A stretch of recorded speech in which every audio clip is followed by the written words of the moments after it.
She was a grumpy girl with long brown curly hair, and she'd been grounded in her bedroom. She was puzzled, really puzzled, because she didn't know what she had done to be sent to her room. She would have a small smile on her lips when she had done something naughty, but she just didn't know why her mother was so cross with her. She was always happy when she had caused some kind of mischief, but now that she was all alone, she didn't have a clue as to why she was grounded. She fell onto her big bed and wondered what her only friend was going to be doing this afternoon. They had been dressing up in their best clothes, and she had her pretty pink dress with the long sleeves on. They were thinking of going into the town together and seeing some of the other girls from school. She was mean and cheeky to her friend, and she never listened to her telling her that she should be kinder, but she had never taken any notice. Perhaps if she had been better and less mean, then she would be out in the sunshine with the rest of her class and not stuck in her room by herself. As she pulled her brown hair away from her eyes with her soggy, wrinkled hands, she could see that there was a white, graceful bird on the edge of her golden window frame. She'd been feeling sorry for herself, and it was as she saw the soft, sweet bird that she remembered how cruelly she had spoken to her mother.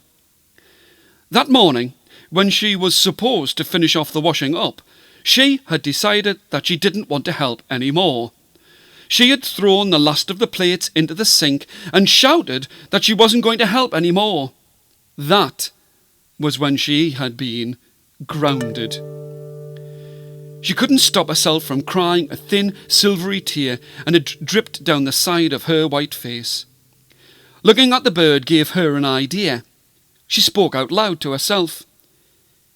If I could give my mum a sorry card, then maybe I could go out and I would still be able to see my friend. If I could draw her a really good picture of that bird, then I would show her that I don't always want to be so cross or so mean. But how can I get it to come a little closer to draw it? She was concentrating so hard on how to get the bird to come closer that she had forgotten to cry.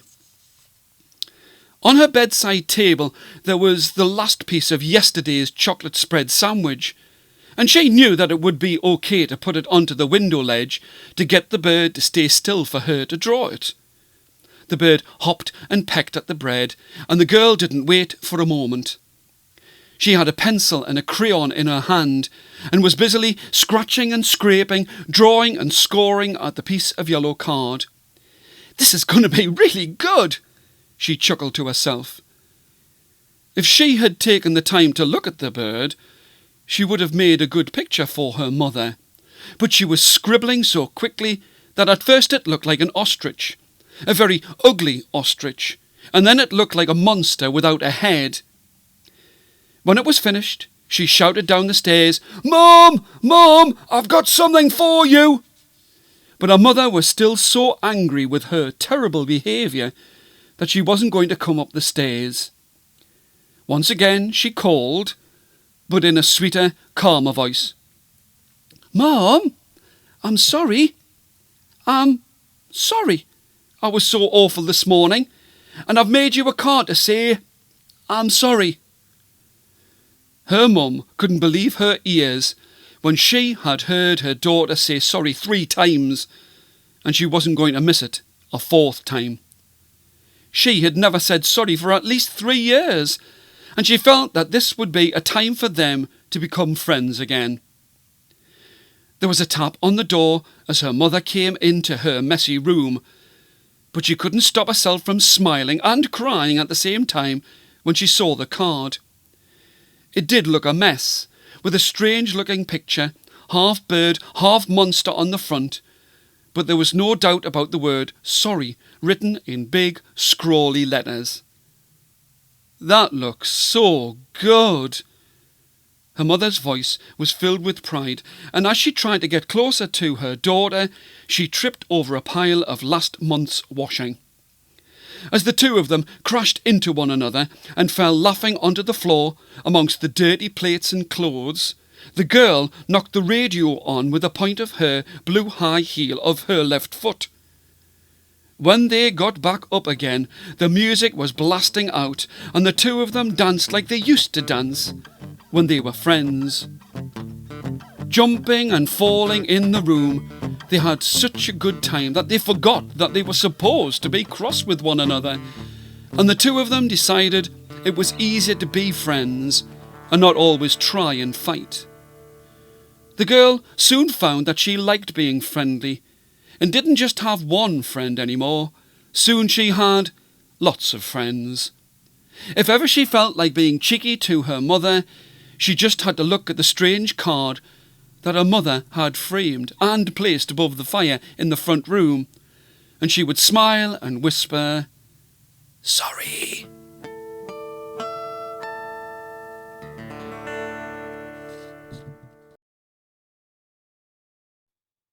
Suddenly, a bang occurred at the edge of an old town as a tall, kind woman who was no stranger to wealth walked slowly along the new cobbled streets, and she was frightened by the noise that battered at her ears and almost fell to her knees. Below her breath, and with a tear-stained voice, she spoke to herself as she cowered by a crumbling wall. "Not again! This is not what I wanted!" She was hoping that there would be no more of this destruction of her greatest dream.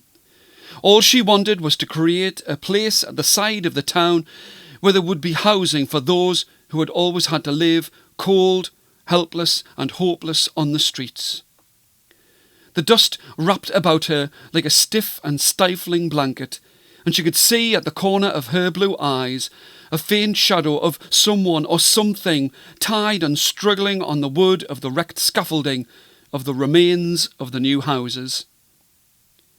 In all of the confusion and noise, she couldn't tell if it was an animal or a man, but it didn't stop her moving out of her place of safety an inch closer to the figure. All of her doubts were shaken away as she could hear the form groan and moan, and it was definitely the sound of a man in pain. All of her own worries and thoughts for her own safety faded away like a cloud in a storm as she rushed forward to help the man tied to the broken wood of the scaffolding. Before she had even come within a few feet of the wreckage, she knew that it was the supervisor from the whole of the building project. She had spent so much time with him as they had looked at the beautiful drawings that she had produced to show the vision she had for improving the whole of the town and all of her aspirations for those who had never known a roof over their heads. She tore and pulled at the ropes.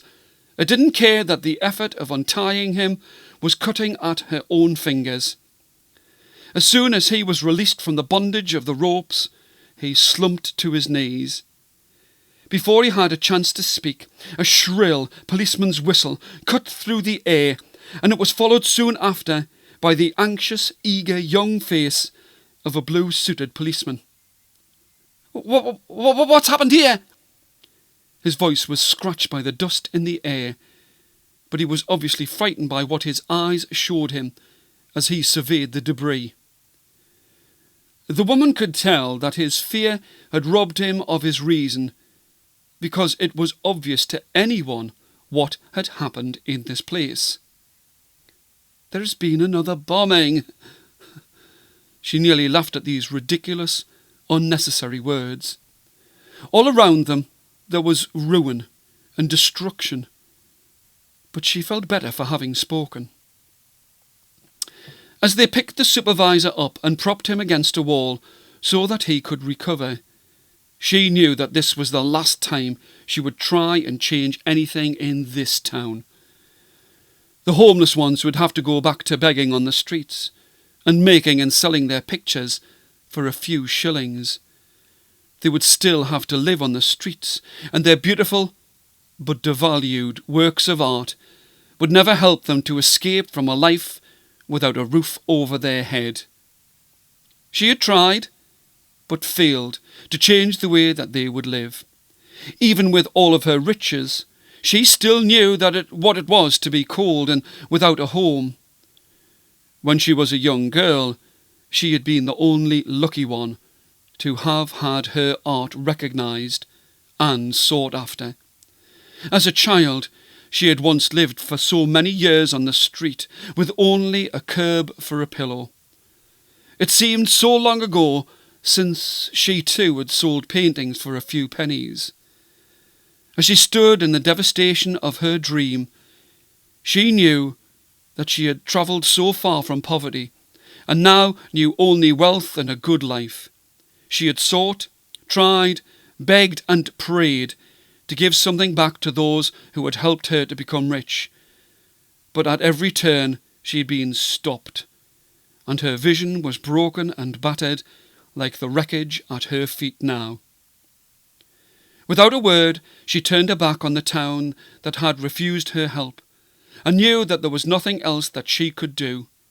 In her disappointment, with the dying sun fading behind her, she had no doubt in the depths of her heart that she would never return.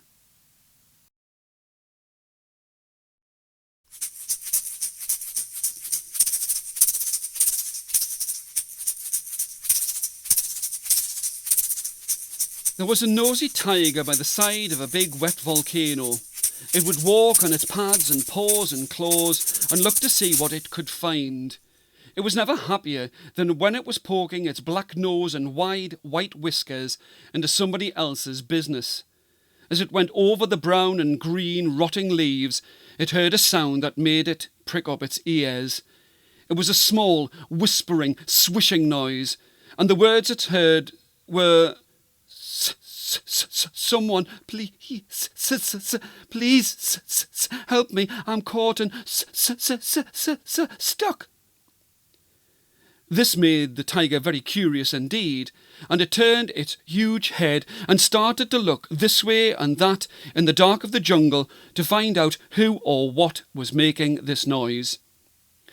It didn't have to look too far or go too far, because it found a pit, a deep round pit, and at the bottom of it could just see a pair of small, round, yellow eyes. The nosy tiger had to open its own eyes very wide indeed to get used to the dark, but when it looked just a little harder, it could see the shape of a striped, black, poisonous, spitting python. Now the tiger wasn't really scared of anything, but it really didn't like the idea of the snake trying to bite it with its sharp white fangs, but it didn't want the snake to know it was frightened. "My dear snake," its voice was loud and low. "My dear snake, just what are you doing in the pit?" It was starting to feel a little braver now, when it could see that the snake was caught in the pit. The snake was thinking how tasty the tiger would be if it could bite it with its teeth or spit some poison into its eyes. But it spoke slowly and carefully. "Friend tiger, I am so pleased to see you. I am stuck in this pit because I fell through the trapdoor that the thin hunter had put at the top." The snake smiled at the tiger and pretended that it would be its friend. "Please send down your strong tail and let me slide out of this trap, and we shall be the best of friends." The tiger listened to the python's soft, slow, sweet voice and thought that it would be a good idea to be friends for once.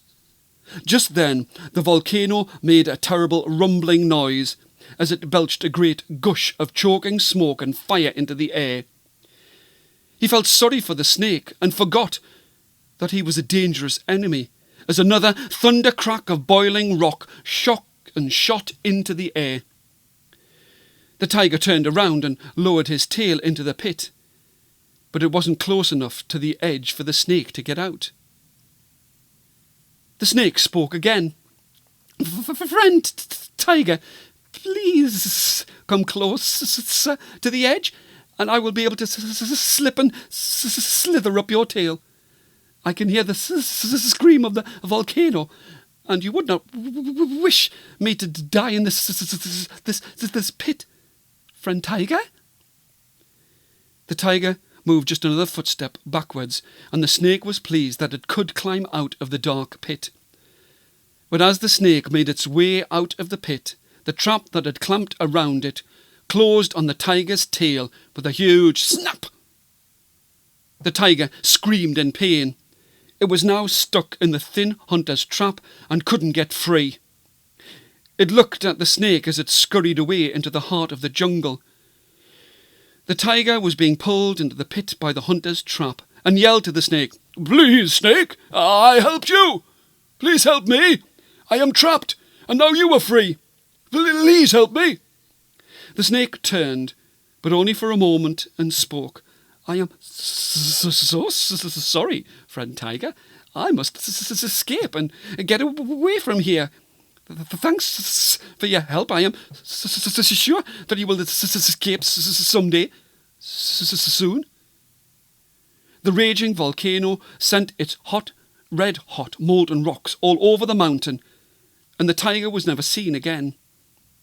The snake would smile as it looked over the jungle and waited for something to catch and kill and eat. It always had a thin, straight smile on its scaly lips, as it would think about the tiger and how it had got caught in the snake trap. As the snake slithered into a contented sleep, it would smirk to itself and mutter, "Thanks, and so sorry, friend Tiger. So sorry for your help."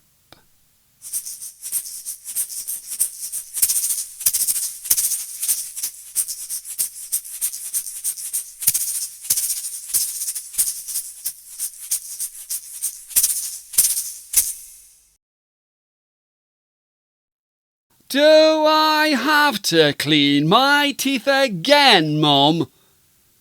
His voice was angry and loud as his cornflower blue eyes that sparkled in the bathroom lights. He really didn't need to ask, as he already knew what his mother would say, but he liked the way that he looked in the grimy round mirror above the sink.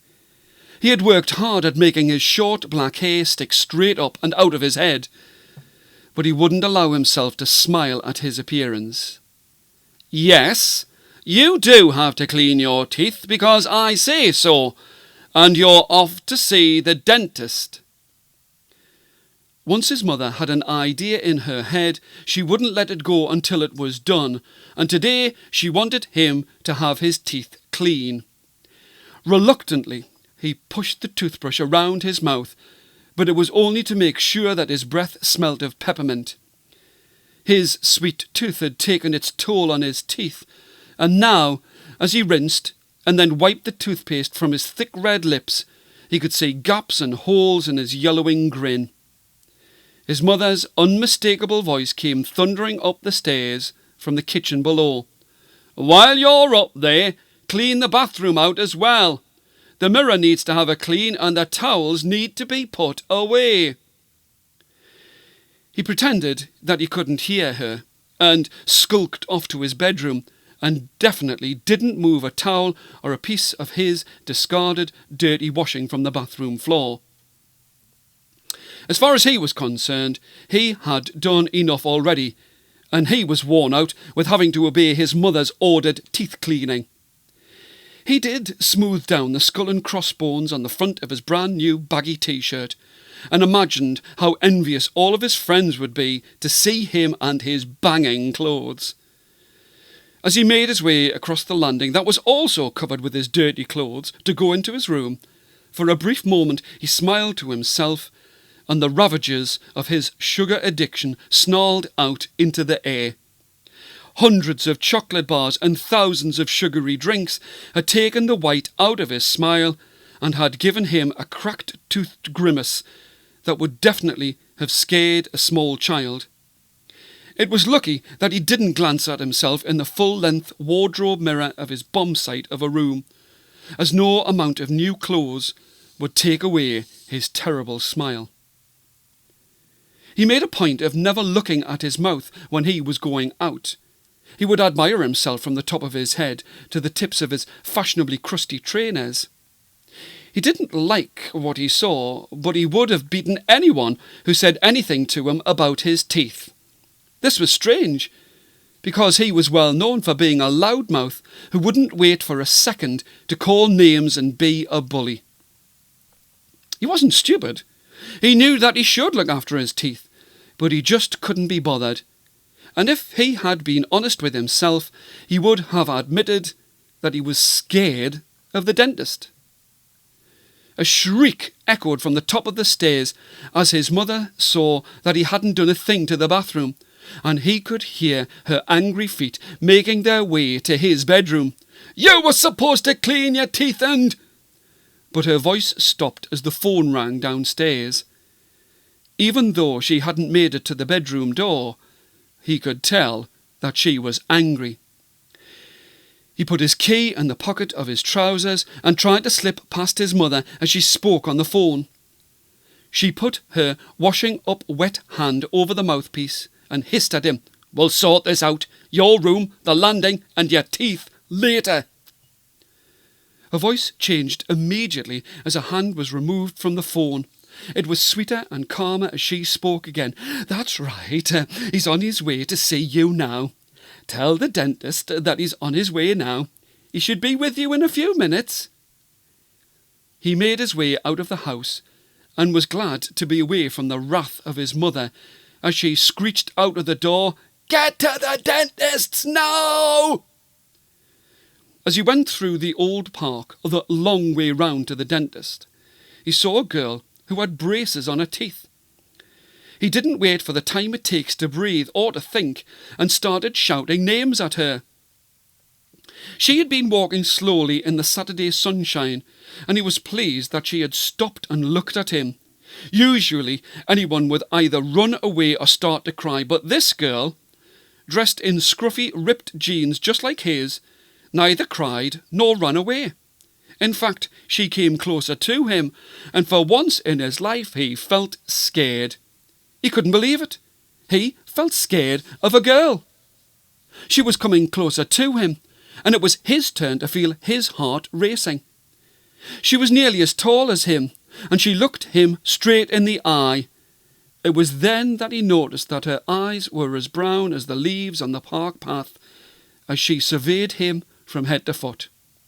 He didn't like the way that she didn't say anything to him, and she had a cool, determined look on her small face. In the silence, he could see that her face was framed by her curly black hair, and he was desperately trying to think of another name to call her about her hair, when she spoke slowly and softly.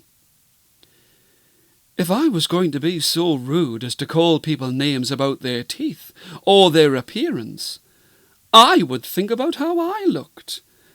I might have a brace on my teeth, but at least my teeth are all there, and mostly white." Nobody had ever stood up to him before, and he didn't like this feeling, this blue electric tongue-stinging feeling, and the fact that she was right. With a huge smile on her face, she turned and thought for a second and came back to him. There's nothing wrong with being a bit anxious about going to the dentist. He's there to help.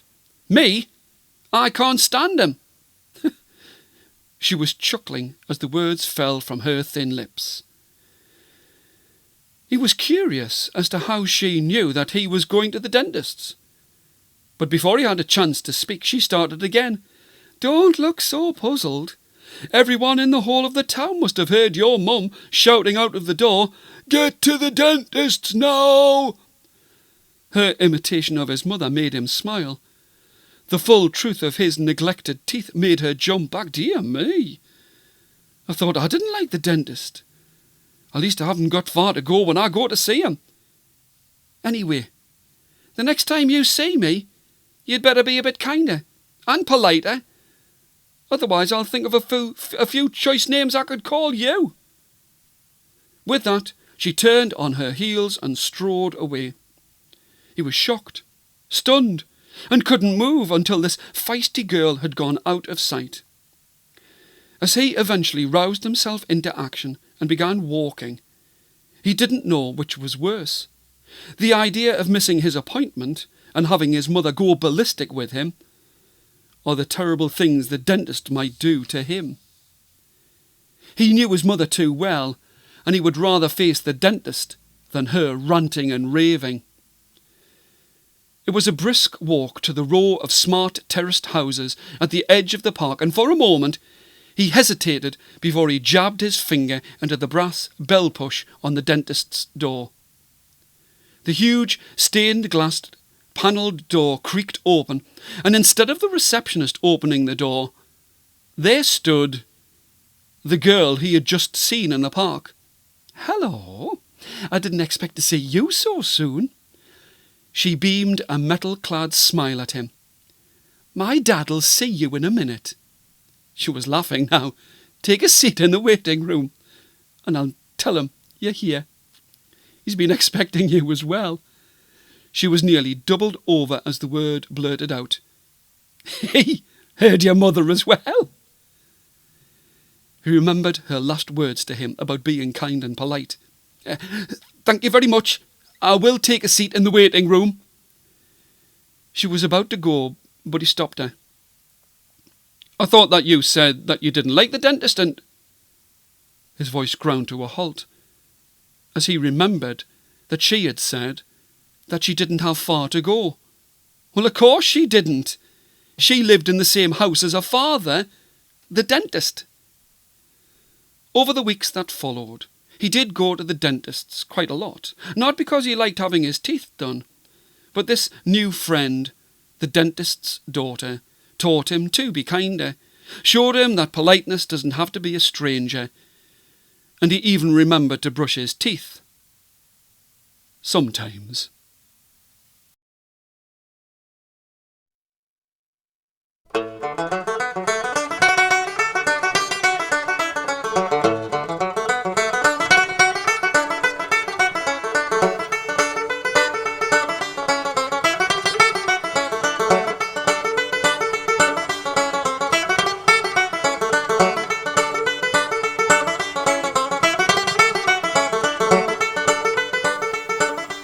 He was working in the new fun fair selling big, long, oval balloons, but his strict, straight smile was frightening the children.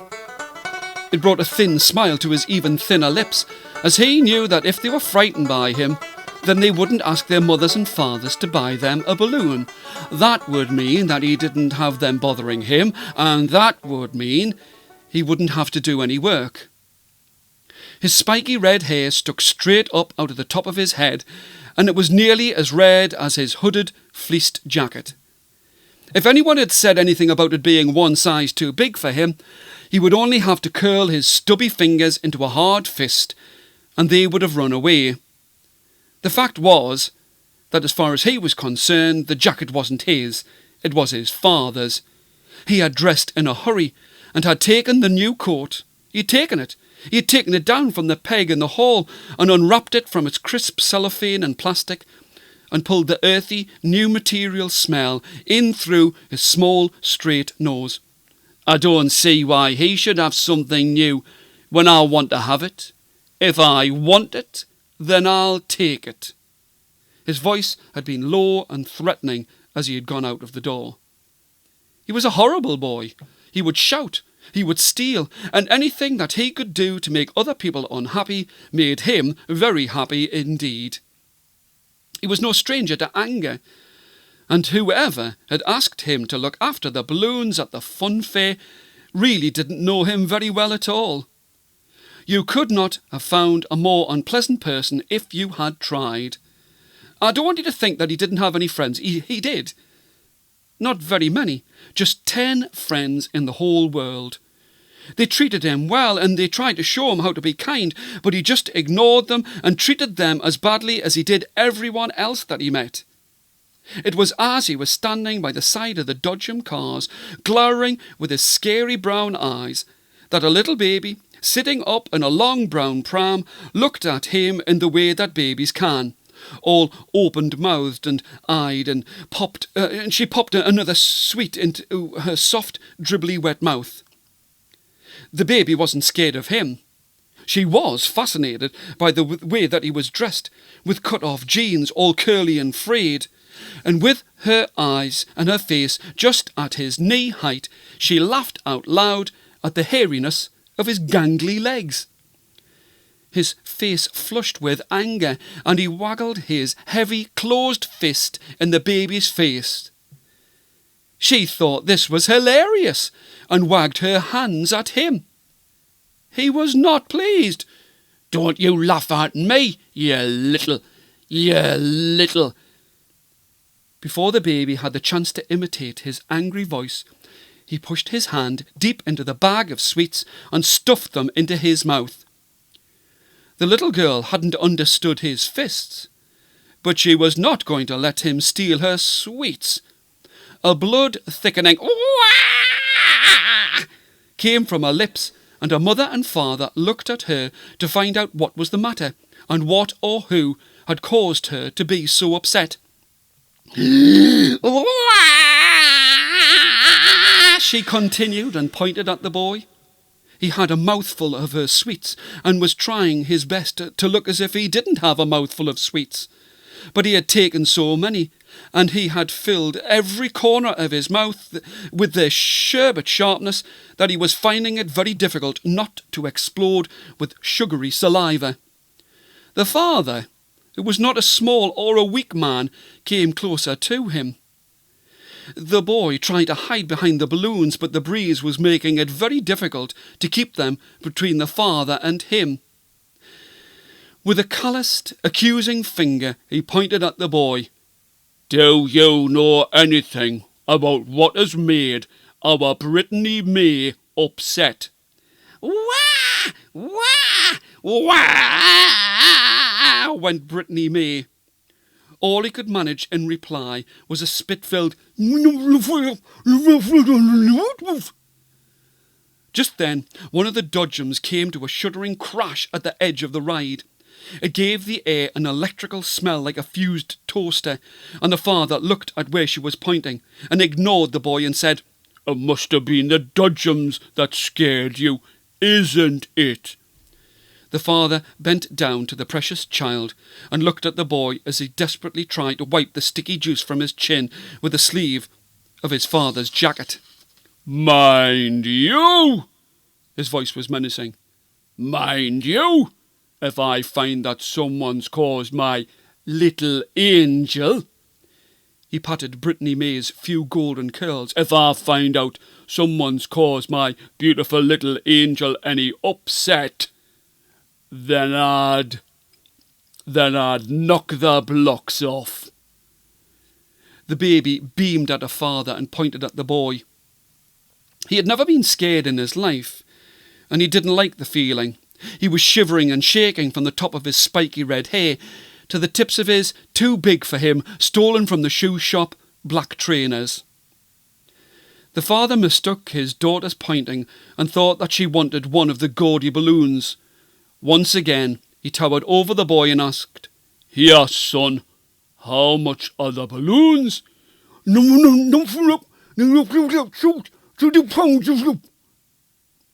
As the father wiped the spray from off his face, he took out the £2 he thought that he'd been asked for, and handed them over and took the biggest balloon in the bunch. He gave it to his daughter and muttered something about not being able to make out a word that balloon kid said, and that Brittany May made more sense, as the last of the noisy sweets was swallowed by the boy. All of this had been watched from a distance by his 10 friends. Once the giant of a father was out of sight, they stood around him. It was the smallest of all of the boys who spoke first. "Well, that was a close thing. No doubt about it. You could have been in big trouble there, John." John spoke slowly and carefully, not with a kind tone, but with a hint of relief in his shaking voice.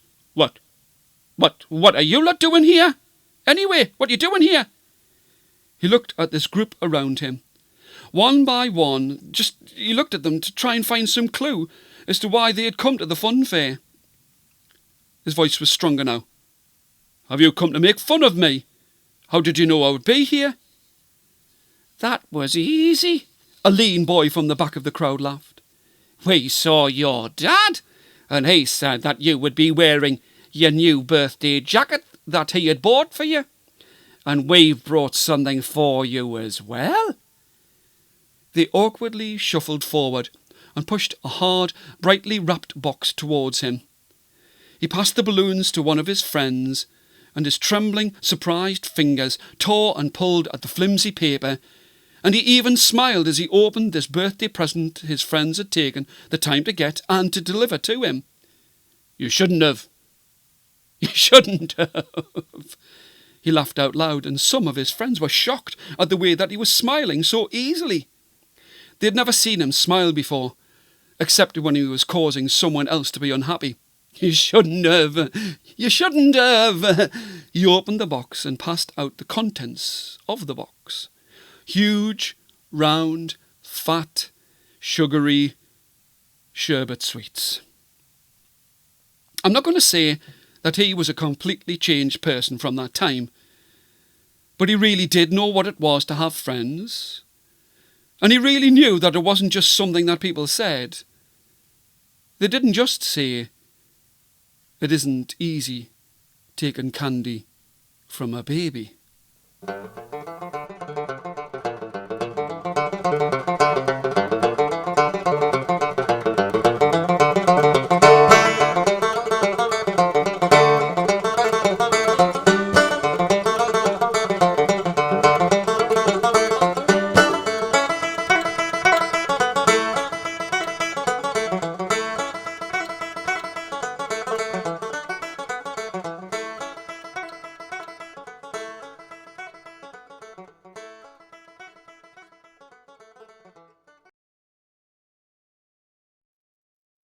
He was as tall and as fine as the trees that surrounded him. His long, lank black hair would move with the breeze just as the leaves would rustle in the forest. His thin fingers would stretch as he rose like branches and twigs into the warmth of the air. He had shelter from all of the worst that the weather could throw at him, and it suited him fine to be here alone, with nothing but the woods to give him shelter and company. When no one was looking, and before he sharpened his chisels and saws, he would smile to himself and think that he was the happiest and luckiest man alive.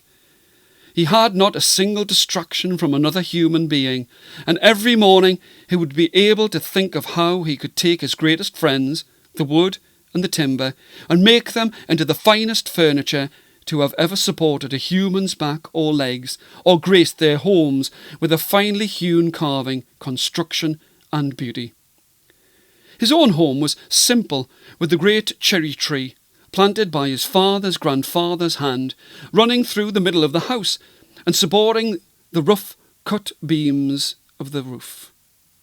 This house was his workplace and his home, with sweet-smelling wood shavings and sawdust, to give a perfume to his life as he worked that was as good to him as the bouquet of any fancy city wine. His chairs and tables, cupboards and cabinets were sought after by commoner and king, and he would not travel away from the comfort of his home for anyone. If they wanted his beautiful craftsmanship, then all would have to make a path to his door. He found the staring of the people at his tall, strange shape, and the appearance of his clothes too upsetting to have to endure, and any trip that he did make would be by the dark of night and away from critical eyes. As the day was drawing to a close, he had just finished an oak table for a nobleman in the town, and was awaiting his men to come and take it away, when he smiled again and brushed the dust of his work from the coarse cotton of his shirt. "I am truly the richest of all men with you." He moved his hand about him to include all of the trees and shadows that he could see. "With you, the forest is a friend. I need no money or gold to give me happiness." For someone who did not have anyone to talk to, his voice was as sweet as the sycamore shavings at his feet. The warmth of his happiness was quickly driven away from him, as the nobleman himself, not his men, stood in front of him. "Well," the spoiled brat of a man, with his proud stance and clothes, spoke with a voice that would have soured rotten cream. "Well, if you are the richest of men, I do not need to pay you, now do I?" If you have all of these riches and need no gold, then I do not need to pay you." He quickly replaced the very small bag of tarnished silver shillings back into the cuff of his coat. "I will bid you thank you, and good day, and my men will take the table. I'll keep this, for I am obviously not as rich as you." Two burly and hateful-looking men lifted the table, the work of art he had worked so lovingly on and so long to make. They placed it heavily without a thought of the effort that had caused its creation. They thrust it onto the back of an open cart. The carpenter winced at their rough handling, but almost let a fine glazed tear trickle from his eye when the nobleman, now upon his horse, growled at the men, "Be careful with that, you dolts!" He glanced at the carpenter. "You have to show respect to the work of a rich man. Oh, one thing, my rich man. Is this the only table like this that you have made? Is this the only one of its kind that has ever left your workplace?" The man of the woods could only nod his tired head in agreement at this savage questioning. "Good. I wanted to have something that no one could ever have, and I just wanted to make sure." Here he pointed at him with a gloved fist. "Just make sure that you do not make another like it. I want to have the only table like this." "Rich man." He spurred at his brown mare and let a laugh act as an echo to his presence as the table disappeared from view. The carpenter did not mind that he had been robbed of his money, but he felt as if he had betrayed his family of the trees and the wood to let so piggish a brute of a man take something that had filled him with so much love. That night, as he lay to his bed, he was weary and saddened to think of all that he had been through and all that had been done to him. He fell into a deep sleep that was only broken by the crack and crack of the timber of his house as it burned around him. The nobleman himself had scurried into the forest to kill him by the black of night and burn down his house with him in it to make sure that the tale would never be repeated for anyone else. Not only had he robbed the carpenter, but he wanted to take his life from him to make his newly stolen table a better, more precious prize. He had come well prepared for his terrible task, laden down with sticks and splints, oils and rags to make the blaze the better. It was the swirling smoke about him that had made him cough and choke himself to waking, and as he tried to get from his bed, the leaves and burning branches of the cherry tree held him close and covered him, till he could not move and was surrounded by the leaves and branches. Heartbroken and resigned to his fate, he spoke. "With all that I am sorry to have let him take our brother from us. I deserve what you have thought fit for me." The carpenter thought that the house and his friends the trees were punishing him for letting one of their kind go to such a wicked nobleman. But no, they were saving their punishment for this fire-starter. Well satisfied with his work, the nobleman turned to go, but his foot became trapped in a root where no root had been before. Tendril and branches clasped and clawed at his feet, and then his hands, as he fell to the forest floor, and all of his money and wickedness could not save him from the ravages of the fire that he had caused. In the morning, the carpenter was amazed to find himself alive, and for all that the forest was damaged and burnt, he had been protected from the flames by the ancient cherry tree. No one mourned for the nobleman.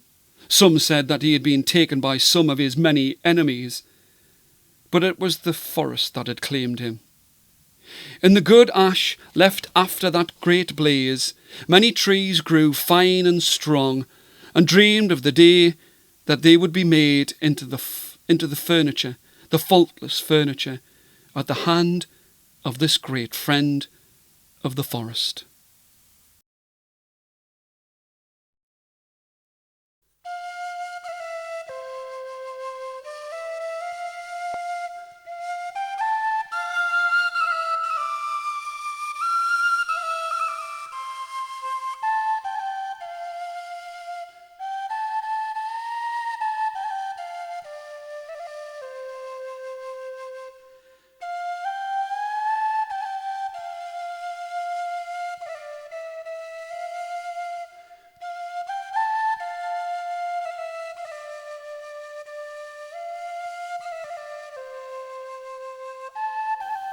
The stone houses stood at the edge of the old forest. They were old and neglected, but not uncared for. The tattered thatch may well have been falling from the eaves, but the 8 families who lived in this remote spot thought that they had found a heaven on earth as they ate together and raised their families as a single, loving community. Fathers would take daughters and sons out into the heart of the trees and teach them how to hunt and fire a bow-bent arrow string to catch the food that they needed, and nothing more. Each generation would be shown how to plant and farm the good earth to provide all that they could possibly need. The children were used to hearing their parents warn them about the dangers of taking more than they could eat. This earth can support us if we treat it with respect and know when and how to take only what we need. Taking too much will leave us with nothing. Sometimes, when the children were alone and out of the earshot of the adults, they would recite this well-worn phrase and nearly mock the way that the words were spoken in low, meaningful tones. They knew that their parents were right, and they were glad to be in this idyllic spot, away from the dangers and confusion of the city. None of the children had been in that place, the city, that the grown-ups only talked of in hushed and frightened voices. They knew, by the way that it was spoken about, that it was not a place that they would ever want to go to. It brought a smile to their faces as they viewed the wooded paradise that they knew as their home, with its mountains and fast-flowing river. They knew that their luck was having a fine home in a beautiful surrounding. Each day would bring its own special needs and jobs. Rabbits would be needed to be cleaned and prepared. Arrows would need to be resharpened and replaced. Skins would need to be tanned and sewn into cloths and clothes. For all it was hard and sometimes cold in the winter and burning in the heat of summer, it was a good and undisturbed life. Undisturbed until the mountain started to cry and shake as it made its presence known. Some of the children cried when they heard the rumble of the mountain, but the grown ones told them that it would be all right. It has never been known in our lifetime, or those of our forefathers, for the ground to cause us harm. We treat the earth well, and it has always treated us with respect, and we will be safe. The children loved the comforting ways that these words filled their hearts and the cool, clean air all drove their fears away. But all of the words in the world cannot stop something if it is destined to happen. There was no warning that night as they lay still in their beds. No signal, no grinding murmur of rock against stone as the earth split asunder and the houses that were nearly as old as the hills and beyond collapsed and were swallowed at a single mouthful by the once friendly earth. Bodies lay crushed upon the ground outside of where their farms and homes had been, left in awkward positions as they had been hurled like thin twigs in a winter's storm by the ferocious fury of the earth. In a place that had once been the greatest of all friends, as a rampaging beast, it had smothered life from the group of families and left them without fathers and mothers, sisters and brothers. The children, too frightened to move in case the world would take their lives too, slowly came to realise what had happened. They had gone to their beds surrounded by paradise, but awoke to a world in ruins. Many of the children were angry and thought that their parents had lied to them about how they must give respect to gain respect. All of their words stuck in their throats as they looked at what the earth had done to them. In one terrible, terrifying night, they had been robbed of their homes and families. Of course, they were heartbroken to think that, as children, they would have to bury their own parents. At first, everything was done as if in a dream, and the oldest of the children would organise the others to make sure there was food to eat and some sort of shelter. Anger turned to disbelief, and this turned to a heartbroken realisation that there would be no adult voices or advice to help them. Fights broke out between the children, and a gnawing anger filled their hearts and voices. Tempers flared, and it was all too much for one family of children. 3 boys and 1 girl could not stand it any longer as they prepared themselves to move away, to travel to the dreaded city, if it had to be. Those who were left behind in the mountains did not wish them well. They were glad that they were going and did not even wave them goodbye. For all that they had been through together, they did not have a good word or a thought as they hid in their poor shelter. The travelling was long and hard as they made their way on a journey without a map or knowledge of what they would find. The burning desert stung at their feet, and they knew that they could not stay in that place with its drying winds and choking, airless expanse of dead ground. The youngest of them all cried with each footstep and wished that they had never left the countryside. But the oldest of them all, a girl as tall as a man, always knew that they would survive. She knew that they would find a place as good or even better than their beautiful mountain home. In the towns, men and women would laugh at them in their cloths and clothes of fox and rabbit skin. They were too frightened to stay in a place where people would point at them and make fun of them. In the town, they had no way of finding food, for the roads were too busy, and there was not one single scrap of greenery or land where they could hunt or grow food. The journey had made them all tired, and in desperation the oldest girl spoke these words. "There's no going back. The earth has taken our home. This town is not our enemy. It is the people inside who cannot see us for who we are and what we can do for them. In the city, there are many people, and they all live. Somehow, if they can live there, then we will find a way to live." Before her brothers had a chance to argue, she put her hand up to show them that there would be no discussion about their future. "And if we go to the city, then we will go now, by the light of the moon, and we will travel away from the sight of all of the people who have mocked and scorned us." Knowing that it was useless to argue with her, the 4 children took what few belongings they had and went out of the town and towards the forbidding city. The journey was not easy, and they had abuse and fists raised at their presence, but the girl protected her younger brothers and whispered each night that it would be all right. If the truth be known, they all thought that she was wrong. In the town they had not done well, but in the city they thought that they would do worse. At the city's edge the houses were low and small, but they soon became bigger and blotted out the sun as they clawed through the clouds. There was a determination in the girl's eye that her brothers had never experienced before, and it made them believe in her and trust her the more. The river ran past all of the roads and went further and further to the beating heart of the city. It was in this place that money was made in the towers in the sky, and no one was interested in the good earth below.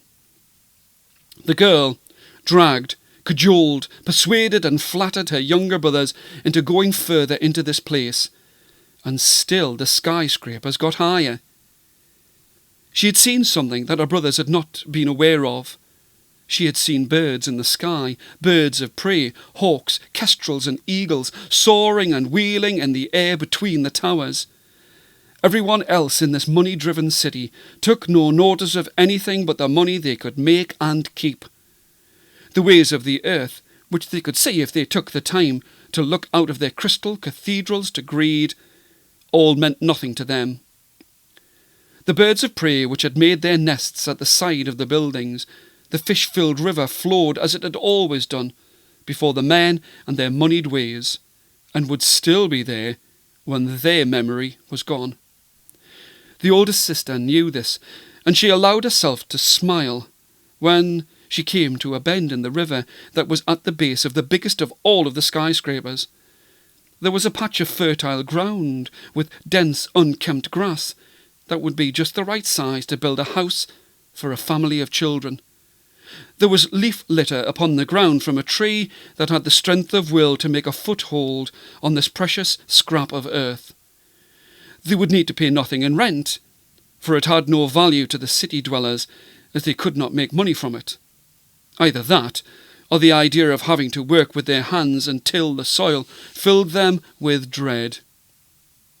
In this place, with its fish and hidden crops, the children lived well and happily, untroubled by the ways of the city, unwatched, unnoticed, and free from the threat of an earthquake, as the buildings became like cold stone guardian angels, protecting them from the rages of the good earth. As their parents had told them, they would respect this piece of land and hope, but not expect, a bounty of food and shelter that would be just enough to let them live a peaceful life. The only thing that had changed was that the mountains were replaced by the buildings, and the sun was only seen when it was at its highest.